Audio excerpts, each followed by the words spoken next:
Naintindihan mo na ba ang salitang kapag mahal mo, pakawalan mo?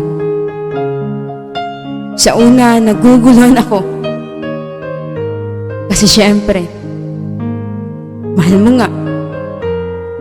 Bakit mo naman pakakawalan?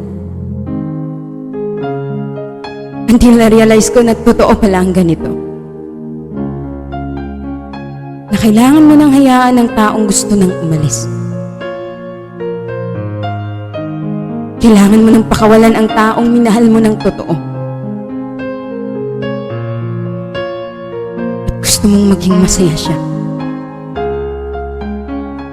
Kahit hindi na ikaw ang dahilan sa ngiti niya. At yan ang pinakamasakit sa pagbitaw mo sa kanya. Sa relasyon, hindi lahat ng bumitaw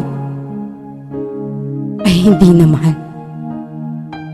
Minsan bumitaw tayo kasi kailangan nating pakawalan. Yung ikaw na lang ang lumalaban.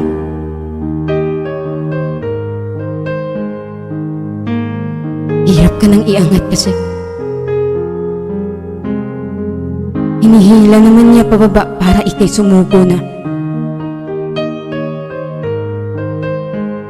Kung ikaw ang aking tatanungin, pinakawalan mo ba? O lumaban ka? Ang hirap naman kasi lumaban kung ikaw na lang mag-isa. Minsan, ang tao ay nag-iiba. Hindi mo hawak sila. Kapag hindi ka na gusto, pakawalan mo na.